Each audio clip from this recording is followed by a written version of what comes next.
আসসালামু আলাইকুম, কেমন আছেন সবাই? আশা করি সবাই আলহামদুলিল্লাহ অনেক ভালো আছেন। আজকে সবার জানতে চাওয়া একটা প্রশ্নের উত্তর নিয়ে চলে এসেছি। সবাই আমার কাছে অনেক অনেক প্রশ্ন পেয়েছি। সবাই আমার কাছে জানতে চাচ্ছেন যে আমি কিভাবে স্লাগ থেকে আমার বাগানের যত গাছপালা রক্ষা করি। টপে বা মাটিতে যেখানেই হোক না কেন, আমরা যখন ছোট চারা রোপণ করি তখন দেখা গেছে আমাদের গাছের চারাগুলি স্লাগে কিন্তু পাতাগুলি খেয়ে ফেলে। আর বাগানেও যখন আমরা নানান রকমের সবজি রোপণ করি তখনও দেখা গেছে স্লাগে কিন্তু খেয়ে ফেলে। আবার যখন এরকম গাছ বড় হয়, কিন্তু যখন দেখা গেছে গাছে ফল আসে, ওই রকম যখন ফল আসে তখন দেখা গেছে সবজিগুলিও খেয়ে ফেলে। আর এই স্লাগগুলি যখন এরকম বৃষ্টি হয়, আর এই বৃষ্টির ভিতরেই কিন্তু স্লাগের পরিমাণটা বেড়ে যায়। আর এই বৃষ্টিতে কিন্তু ওরা পুরা বাগান মাটিতে, ওরা পুরা বাগানে হেঁটে হেঁটে ঘোরে। আর হেঁটে হেঁটে ঘুরে ঘুরে দেখা গেছে ওরা শুধু এই গাছগুলি খেয়ে একদম নষ্ট করে ফেলে। রোদ্রের সময় কিন্তু স্লাগের পরিমাণটা একদমই কম দেখা যায়, কিন্তু দেখা গেছে যখন বৃষ্টি হয়, বৃষ্টিতে কিন্তু ওরা একদমই বেড়ে যায়, প্রচন্ড পরিমাণে বেড়ে যায়। চারপাশ থেকে ওরা ঘুরে ঘুরে চলে আসে, ওই কিনার থেকে ওরা হেঁটে হেঁটে চলে আসে। তাই আজকে আমি এটা থেকে কিভাবে রক্ষা করি আমার বাগান, তাই আজকে আপনাদের সাথে আমি শেয়ার করব। আশা করছি ভিডিওটি আপনাদের ভালো লাগবে। আর ভিডিওটি যদি আপনাদের ভালো লাগে তাহলে একটি লাইক দিয়ে ভিডিওটি শেয়ার করে দিবেন, অন্যকে দেখার একটি সুযোগ করে দিবেন। সব গাছ কিন্তু স্লাগে খায় না, কিছু কিছু গাছ আছে যেগুলি স্লাগে খেয়ে ফেলে, আর কিছু কিছু গাছ আছে যেগুলি কিন্তু স্লাগে খায় না। সব গাছ কিন্তু খায় না, তো কিছু গাছের যেগুলিতে খেয়ে ফেলে, সব গাছ খায় না। আবার অনেক গাছ আছে ওরা কচি পাতা হোক বা বড় পাতা হোক সবই কিন্তু খেয়ে ফেলে। এই যে আমি এখানে ফুলের চারাটা রোপণ করেছি, এখানে কিন্তু ফুলের গাছটার গোড়া থেকে খেয়ে ফেলছিল, এখন আবার নতুন পাতা জ্বলাইছে, কারণ এই গেন্দা ফুলগুলি ওরা খুব পছন্দ করে খায়। আর এই যে দেখা গেছে অন্যান্য ফুলের পাতাগুলিও কিন্তু ওরা ওঠে, কারণ এখন বৃষ্টি হচ্ছে, আর বৃষ্টি দিয়ে কিন্তু এটার পরিমাণ বেড়ে যায়। আর যখন একদম ছোট গাছ থাকে তখন ওই ছোট গাছে কিন্তু দেখা গেছে আরো বেশি হয়। বড় গাছের উপরে পর্যন্ত ওরা খুব কম ওঠে, গোড়া থেকে দেখা গেছে গাছের গোড়া একদম গোড়াটা কেটে ফেলে, এখান থেকে একদম নিচ থেকে গোড়া কেটে ফেলায়। আবার দেখা গেছে অনেক সময় ওরা পাতা নিচের যে কচি পাতাগুলি ওইগুলি খেয়ে নষ্ট করে ফেলে। আর এই জন্য আমি আমার বাগানকে কিভাবে রক্ষা করি, যে কোনো গাছ বাগানে রোপণ করার সাথে সাথেই কিন্তু আমি যে জিনিসটা করি, কারণ এটা সব সময় করতে হয়, কারণ বাগানে গাছ দেওয়ার সাথে সাথে এই কাজটা না করলে তখনই দেখা গেছে নিচের গোড়া থেকে সব গাছ কেটে ফেলে। আমার এই পাশটায় কিন্তু অনেকগুলি সিম চারা ছিল, অনেকগুলি। আমি এইখানে নিচে দানা কিন্তু রোপণ করে দিছিলাম, এইখানে পুরো জায়গাটায় ভরা ছিল আমার এই সিমের চারায়। আর এইখানে অনেক প্রচুর প্রচুর পরিমাণে সিমের চারা কিন্তু উঠছিল। এই যে দেখেন সবগুলি গোড়া থেকে কাটে ফেলাইছে, এটা এই যে তারপরে নতুন মাথা উঠছে, কারণ আমি ওষুধ দিতে একটু দেরি করে ফেলছিলাম। তারপরে যখন আমি ওষুধ দিছি তখন এই যে আমার এই চারাগুলি এখন আর পরে আর খাইতে পারে নাই, এই কয়টা শুধু উঠছে। আর বাকিগুলি শুধু 3-4টা ছাড়া, এখানে মনে হয় 20-25টার উপরে চারা উঠছিল, সবগুলি চারা খেয়ে ফেলছে। এখন এখানে শুধু 3-4টা চারা আছে। আর এই যে সব গাছের কাছে কিন্তু এই জিনিসটা দিতে হয়।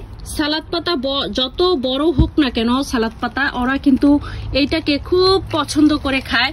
তাই যখনই বৃষ্টি হয় তখনই কিন্তু আমার দিয়ে দিতে হয়। এই যে এখন কিন্তু বৃষ্টি হইতেছে, গাছের পাতায় এই যে বৃষ্টিতে ভিজা আমার বাগান।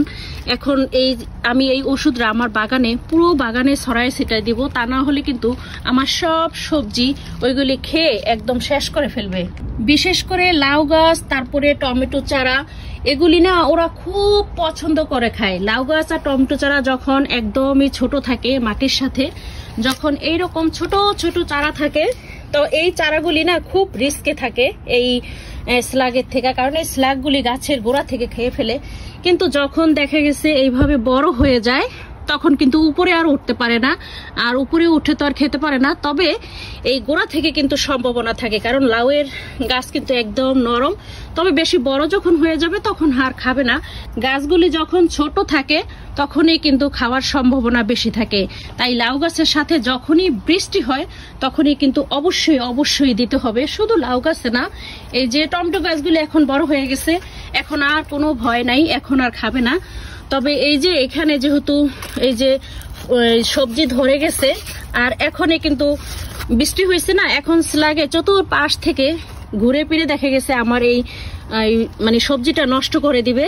তাই এখন যেহেতু বৃষ্টি হইতেছে আমার বাগানে আমি চতুর্দিকে আমি যেটা ছিটিয়ে দেই, সব সময় দেই, আমি বৃষ্টি আসলেই দেই। তবে যে গাছগুলি উপরে থাকে, যেমন এই বাস্কেটগুলি সবগুলি আমার উপরে ঝুলানো, এইগুলিতে কিন্তু দেওয়া লাগে না, কারণ এইগুলিতে নিচ থেকে আর উপরে ওঠে না। কিন্তু যেগুলি দেখা গেছে নিচে থাকে, নিচে কিন্তু তখন অবশ্যই দিতে হয়। আর উপরে এগুলি দেখেন কত সুন্দর, এই ফলগুলি একটাও নষ্ট হয় না। উপরের বাস্কেটের যেই ফলগুলি, এগুলি একটাও ফলও মানে নষ্ট হবে না, একটাও কিছুতেই খাবে না। সবগুলি ফল বাচ্চারা ছিঁড়ে ছিঁড়ে নিয়ে খাবে। কিন্তু যেই গাছগুলি দেখা গেছে বাগানের নিচে থাকে, সেই নিচের গাছগুলি কিন্তু সবচেয়ে বেশি ওরা খায়, খুব পছন্দ করে খায়। আর বৃষ্টি আসলে তো উড়াধুরা খায়, উড়াধুরা, বৃষ্টি আসলে উড়াধুরা খায় আর কি। এই যে এই বাস্কেটটা নিচে, তাই এইটার ফল কিন্তু সব খেতে পারি না। এই যে উপরে এগুলি নষ্ট করবে না, কিন্তু ওই ভিতরে যেগুলি হয় সেগুলি কিন্তু অনেক ফল নষ্ট করে ফেলে। তাই কিন্তু এই ওষুধটা অবশ্যই দিতে হবে, না দিলে কিন্তু সব ফল খাওয়া যাবে না। এই যে বাগানে যখন এগুলি একদম ছোট থাকে, মানে বড় হলে কিন্তু খুব কম খায়, তবে এই ছোট ছোট গাছগুলি খুব বেশি পছন্দ করে খায়। বড় হওয়ার পরে তেমন বেশি কিন্তু আর খায় না। এই যে এইগুলি বড় হয়ে গেছে, বড় হয়ে যাওয়ার কারণে এগুলি কিন্তু এখন আর খায় না। তাই এখানে আমার কিন্তু এখন কোনো ওষুধ কিন্তু আর এখন এখানে আমার দেওয়া লাগবে না। এই যে এটা বড় হয়ে গেছে, এখন কিন্তু আর দেখা গেছে তেমন খায় না, এখন কিন্তু আর এই যে দেওয়া লাগে না। কিন্তু যখন ছোট ছিল, এই যে দেখা যাইতেছে, দেখছেন এই যে পাতাগুলি কিন্তু এখনো এই যে অর্ধেক অর্ধেক আছে, এগুলি বেয়ে বেয়ে গাছের উপরে ওঠে, এগুলি খেয়ে ফেলে। আর যখনই আমি দেখি সাথে সাথেই দেখার সাথে সাথে আমি এই কাজটা করি, তারপরে দেখা গেছে আবার ঠিক হয়ে যায়।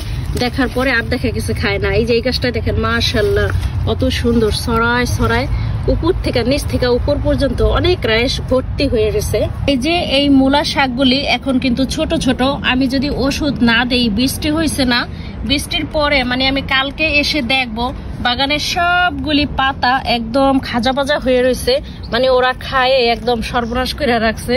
তো আমার এই ওষুধটা আমি এখনই দিয়ে দেব। তো আমি এখন দেখিয়ে দিচ্ছি আমি কি ওষুধটা দেই। এই যে এখানে প্রত্যেকটা মার্কেটে যখন কিনতে যাবেন, প্যাকেটের উপরে এক এক ভাবে হয়তো আপনারা ছবি দেখতে পারেন। তো আমি যেমন এইটা নিছি, তো এরকম ভাবে স্লাগ অ্যান্ড স্নেল কিলার বা অন্যান্য ভাবে অন্য কিছু ভাবে লেখা থাকতে পারে। এক এক মার্কেটের এক এক কোম্পানির আপনারা এক এক রকম ভাবে কিনতে পাবেন। তো এই কালারটা, এটার কালারটা কিন্তু হবে সেম। এই যে এরকম আমি যত প্যাকেটে আনছি না কেন, আমি কালারটা কিন্তু ঠিক এইরকম পাইছি, এরকমই হয় কালারটা। এই যে আমি কিছু এই ঢাকনাতে নিয়েছি, আর আপনারা চাইলে হাতের মুঠোয় নিয়ে পুরো বাগানে ছিটিয়ে দিলে বেশি ভালো হয়। তো এটা যেমন একদম সারের মতো করে ছিটাইয়া পুরো বাগানে দিয়ে দিতে হবে, অনেক বেশি দিতে হবে এমন না, অল্প অল্প করে পুরো বাগানে ছিটাই দিলে এই যে এইভাবে যখন বাগানে পড়ে থাকবে, আর যখনই এইগুলি এটার পাশে আসবে, এটার সাথে সাথে এগুলি মরে যাবে, এগুলি কিন্তু তখন আর আসে না। তো আমি কিন্তু সব সময় এটা দিয়েই আমার বাগানটা রক্ষা করি। আর আরেকটা জিনিসও দেই, সেটাও আপনাদেরকে বলে দিচ্ছি। যেখানেই গাছ থাকবে, আপনাদের বাগানের যেই মানে গাছ থাকবে, তো চতুর একটা কিনার থাকে, তাই না? তো আপনারা চাইলে চতুর কিনারে আপনারা যে লবণ খান না, আমরা যে লবণটা খাই, লবণটা ছিটিয়ে দিতে পারেন। আপনাদের মনে আছে কিনা, আমরা যখন বাংলাদেশে ছিলাম তখন কিন্তু বাংলাদেশে যোগ ছিল, আর আমরা যোগ যখন পাইতাম আমরা কিন্তু যোগের উপরে লবণ ছিটাই দিতাম, তাই না? লবণ ছিটানোর পরে তখন কিন্তু যোগটা মরে যেত। তো লবণটা না ঠিক ওই রকমই এই স্লাগেও একই রকম কাজ করে। আপনারা যদি লবণ ছিটিয়ে দেন, যখন এই লবণের উপরে স্লাগটা আসবে বা স্লাগের উপরে যদি একটু লবণ ছিটিয়ে দেন, তাইলে কিন্তু দেখবেন যে একদম সাথে সাথে মানে ওইটা মরে যাবে। মানে সাথে সাথে বলতে আর কি, একটু পরে ওইটা আর বাঁচার সম্ভাবনা থাকে না আর কি। যখনই বৃষ্টি হয়, আমার বাগানের সব সবজি স্নেলের হাত থেকে রক্ষা করার জন্য আমার বাগানের পুরো বাগানে আমি এইটাই হাতের মুঠোয় এক মুঠো নিয়ে আমার পুরো বাগানে ছিটিয়ে দিই। আর এই বাগানে যখন আমি ছিটিয়ে দেব, আমার সবজিও তখন নষ্ট করতে পারবে না।